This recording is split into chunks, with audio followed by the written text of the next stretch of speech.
Morning students, দুদিন আগেই একটা ভিডিও করেছিলাম বিজনেস অ্যানালিটিক্স নিয়ে, এবং আমি সেখানে বলেছিলাম যে ক্লাস 12-এর পর যারা আর্টস বা কমার্সের স্টুডেন্ট, ইভেন সায়েন্সের স্টুডেন্টরা তো বটেই, তারাও এই পাথটা চুজ করতে পারে। কমপ্লিট রোড ম্যাপ দিয়ে একটা ভিডিও করেছিলাম যে যেভাবে খুব অ্যাভারেজ স্টুডেন্ট যারা ক্লাস 12 অবধিও যারা খুব অ্যাভারেজ স্টুডেন্ট, পরবর্তীকালে যদি তোমরা বাস্ট করতে চাও যে আমি অ্যাভারেজ নয়, আমি ভবিষ্যতে দুর্দান্ত চাকরি আমিও পেতে পারি, এমন স্বপ্ন যদি দেখে থাকো, তাহলে অবশ্যই তোমাদের জন্য দুর্দান্ত একটা পাথ বিজনেস অ্যানালিটিক্স। আজকের যুগে বিশেষ করে কেরিয়ার নির্বাচন করার ক্ষেত্রে এই স্মার্টনেসটা দেখানো ভীষণ ইম্পর্ট্যান্ট। কারণ এমন কোনো কোর্সের পেছনেও ভীষণ কিছু খেটে লাভ নেই যে কোর্স করার পর ভবিষ্যতে চাকরির সুযোগ তেমন একটা নেই। যাই হোক, তো আজকের আমি তোমাদের এমনই একটি কোর্স সম্পর্কে বলবো। বিটেক, সিএসসি, এআইডিএস, এআইএমএল এই সমস্ত কোর্সের চেয়ে এর কোর্স ফি অনেক কম, অনেকটাই কম থাকে। কারণ কি, ডিম্যান্ড সাপ্লাই, মাথায় রাখবে, ডিম্যান্ড অ্যান্ড সাপ্লাই। যেহেতু সিএসসির ডিম্যান্ড প্রচণ্ড না, যে কারণে সেই বিটেক সিএসসি পড়াতে কলেজে অতটা খরচা না হলেও তারা ফিস বাড়িয়ে রেখেছে, কারণ ডিম্যান্ড হাই আছে। সেই তুলনায় অন্যান্য কোর ইঞ্জিনিয়ারিং যে কোর্সগুলো, সেগুলো পড়ানোর পেছনে বরং বেশি খরচ হয়, কারণ সেখানে ল্যাবের কস্টিং অনেক বেশি হয়। তো আলটিমেটলি তা সত্ত্বেও দেখা যায় যে এই সিএসসি বা সিএসসি রিলেটেড কোর্সগুলোর ফিসটা অনেক বেশি হয়, কারণ স্টুডেন্টদের ডিম্যান্ড বেশি, গার্জেনদের ডিম্যান্ড বেশি। ওকে, তো সেই ডিম্যান্ড সাপ্লাইয়ের রুল ফলো করেই এর ফিসটাও বেশি।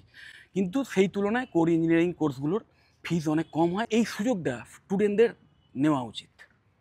কারণ কি, এই কোর ইঞ্জিনিয়ারিং ডিপার্টমেন্টগুলো নিয়ে অনেকেরই ধারণা যে এগুলো করলে চাকরি হয় না। এটা সম্পূর্ণ ভুল ধারণা। এগুলো ছাড়া কোনো দেশ, কোনো জাতি উন্নত হতে পারে না প্রযুক্তিগতভাবে। ওকে, তো যাই হোক, আজকের এমনই একটি ডিসিপ্লিন নিয়ে আলোচনা করব যেটা ভীষণভাবে কেরিয়ার ওরিয়েন্টেড এবং যেটা কিন্তু dynamic. BTech in triple electrical and electronics engineering. ব্যাপারটা বোঝো, ইলেকট্রিক্যাল ইঞ্জিনিয়ারিং বেসিক্যালি কী শেখানো হয়, যে কীভাবে ইলেকট্রিসিটি তৈরি করা যায় এবং সেই ইলেকট্রিসিটিকে কীভাবে সাপ্লাই করা যায়। সিম্পল একদম ব্যাপারটা, এবং এই শুনতে সিম্পল লাগলো, এর মধ্যেও অনেক জটিলতা আছে। না হলে 4 বছর ধরে একটা কোর্স স্ট্রাকচার করা আছে, বুঝতেই পারছো। তো একদম core engineering department electrical engineering, তার মেন ফান্ডা কিন্তু, মেন যেগুলো শিখবে সেটার মধ্যে যদি জিফট করে বলি ওটাই, যে ইলেকট্রিক কী করে তৈরি করতে হয়, তার ভেরিয়াস ওয়ে নিশ্চয়ই জানো। বিভিন্ন রকম ওয়েতে ইলেকট্রিক তৈরি হয়, এবং সেগুলোর মধ্যে এখন সাস্টেনেবল এনার্জি, রিনিউয়েবল এনার্জি যেগুলো এসছে, যেগুলো পরিবেশ বান্ধব যে ইলেকট্রিসিটি তৈরি করার উপায়, এগুলো শেখানো হয়। এবং সেই ইলেকট্রিসিটিকে বিভিন্ন জায়গায় সাপ্লাই করা, যেখানে কাজ হচ্ছে, যেখানে ইলেকট্রিকের দরকার, তো সেই সাপ্লাই এবং তৈরি করা, এই দুটো নিয়েই কিন্তু ইলেকট্রিক্যাল ইঞ্জিনিয়ারিং। আর ইলেকট্রনিক্স ইঞ্জিনিয়ারিং কি, যে কোনো সার্কিট বোর্ড তৈরি করা, সেমিকন্ডাক্টর, দেন এমবেডেড যে চিপগুলো হয়, এবং অবশ্যই এখন যে ভিএলএসআই যে সিস্টেম আছে, ভেরি লার্জ স্কেল ইন্টিগ্রেশন, টেলিকমিউনিকেশানের যে ব্যাপারটা, এটাও ইলেকট্রনিক্সেরই একটা পার্ট হয়ে গেছে এখন। এবং অবশ্যই আইওটির মতো নতুন জিনিস আসছে, ইন্টারনেট অফ থিংস। হ্যাঁ, সো যেগুলো এমন এমন ডিভাইস যেগুলো ইন্টারনেটের মাধ্যমে স্মার্ট হয়ে গেছে, যার মধ্যে এআই টেকনোলজিও ঢুকে গেছে। তো এই সমস্ত বিষয় নিয়ে যারা পড়াশুনো করবে তারা হচ্ছে ইলেকট্রনিক্স ইঞ্জিনিয়ার।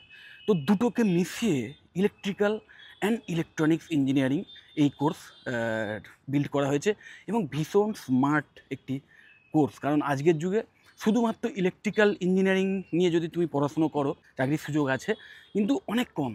শুধুমাত্র ইলেকট্রিক্যাল ইঞ্জিনিয়ারিং নিয়ে যদি পড়াশুনো করো, অনলি ইলেকট্রিক্যাল এই কোথায় তৈরি হচ্ছে বা যেখানে মানে ইলেকট্রিক জেনারেট হয় সেইখানে, এবং ওই সাপ্লাই করার যে স্টেশনগুলো আছে, এই সমস্ত জায়গাতেই তুমি কাজের সুযোগ পেতে পারো। মানে সোজা কথা, ন্যারো অনেক ব্যাপারটা। ওকে, কারণ এখন মডার্ন হয়ে গেছে টেকনোলজি। তো সেই মডার্ন টেকনোলজি জানতে গেলে, এবং নিশ্চয়ই তোমরা জানো এখন বড় বড় ইলেকট্রিক্যাল ডিভাইস, যে তার মধ্যেও যেটা একটা সময় অনলি ইলেকট্রিসিটি দিয়েই চলতো, তার মধ্যেও কিন্তু ইলেকট্রনিক্সের অ্যাপ্লিকেশান এসে গেছে। ওকে, আবার এটাও নিশ্চয়ই জানো যে ইলেকট্রনিক্স এমন একটা জিনিস যেটার চলবেই না যদি না ইলেকট্রিসিটি থাকে। এটা যত ক্রিটিক্যাল একটা সার্কিট বডি হোক বা যত উন্নত মানের চিপই হোক, সেটা একটা ইলেকট্রনিক্স প্রোডাক্ট, কিন্তু সেটা চলবেই না যদি না ইলেকট্রিসিটি থাকে।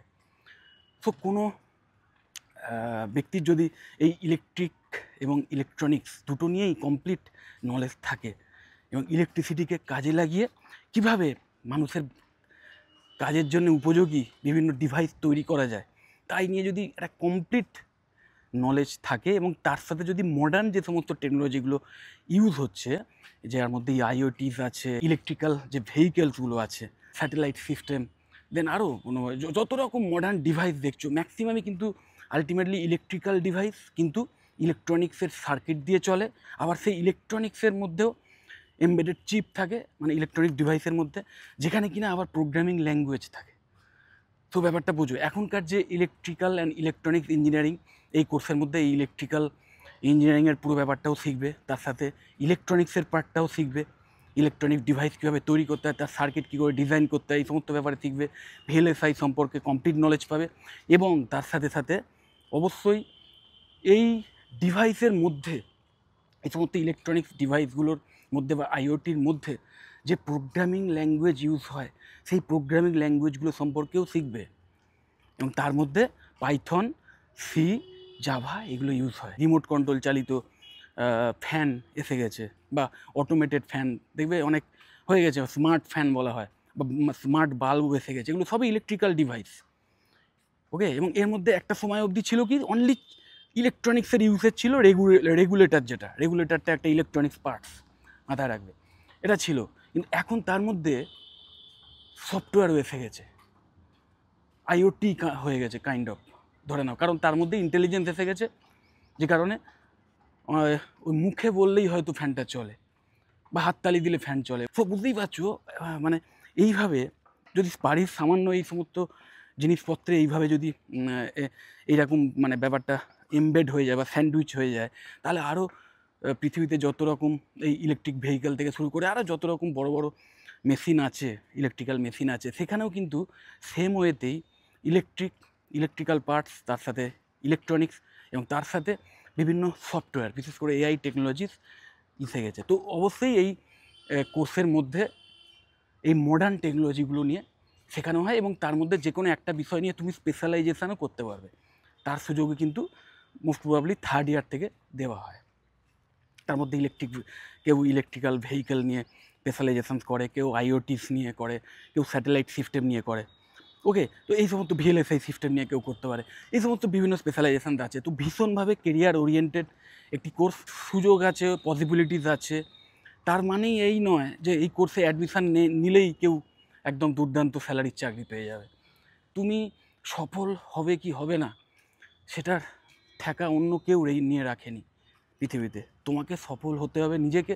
যদি বলো যে এত করলাম তাও কেন হলো না, এরকম অনেকে বলে যে প্রচুর পরিশ্রম করলাম তাও হলো না, তাহলে একটাই অ্যান্সার আসতে পারে যে আবার চেষ্টা করো, এছাড়া কোনো উপায় নেই। Try and try again.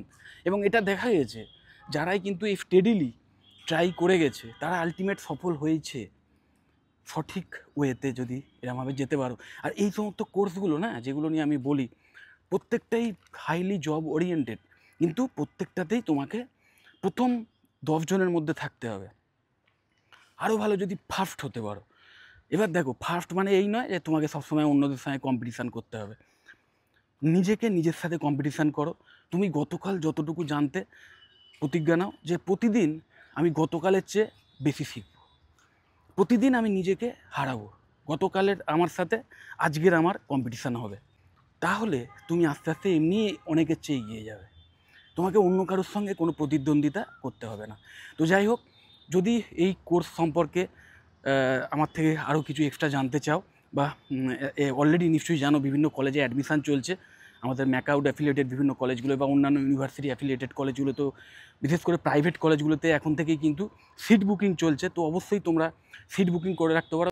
আমি অবশ্যই আমাদের ওয়েস্ট বেঙ্গলের যে কটা কলেজে খুব অ্যাফোর্ডেবল ফিজের বিনিময়ে, প্রাইভেট কলেজ, অ্যাফোর্ডেবল ফিজের বিনিময়ে ভালো পড়াশুনো করানো হয়, এবং প্লেসমেন্টের কমপ্লিট অ্যাসিস্ট্যান্স দেওয়া হয়, ট্রেনিংয়ের ব্যবস্থা আছে। এই সমস্ত কলেজের যেগুলো সম্পর্কে আমি জানি, সেই সমস্ত কলেজের নাম এবং সেগুলোর অফিসিয়াল ওয়েবসাইটের লিঙ্ক আমার এই ভিডিও ডেসক্রিপশান বক্সে দিয়ে দিচ্ছি। তোমরা অবশ্যই সেই ওয়েবসাইটগুলো ভিজিট করলে, তাদের অফিসিয়াল ওয়েবসাইটে গিয়ে সেখানে তাদের ওই আপডেটেড ফিজ, কোন কোম্পানির সঙ্গে টাই আপ আছে, এইগুলো সম্পর্কে জেনে নিতে পারবে। ইভেন সেখানে যে কন্ট্যাক্ট পার্সনের নাম্বার থাকে, তাদের সঙ্গে কল করে সেই কলেজ সম্পর্কে, সেই কলেজে ভিজিট না করেই অনেকটা জেনে নিতে পারবে। ওকে, তো এই সমস্ত প্রসেসগুলো তোমরা তো অবশ্যই স্টার্ট করে দিতে পারো। আর যদি মনে হয় এই সমস্ত কলেজ বা এই সমস্ত কোর্স নিয়ে আমার থেকে কিছু আরও এক্সট্রা জানতে চাও, তাহলে অবশ্যই আমাকে কল বা হোয়াটসঅ্যাপ করো। আমার কন্ট্যাক্ট ডিটেলসও ভিডিও ডেসক্রিপশন বক্সে দেওয়া থাকে। যদি মনে হয় ভিডিওটা হেল্পফুল, অবশ্যই লাইক করো। চ্যানেলটা যদি সাবস্ক্রাইব না করে থাকো এক্ষুনি সাবস্ক্রাইব করে নাও, আর এই ভিডিওটা যতটা পারো শেয়ার করে দিও। টাটা।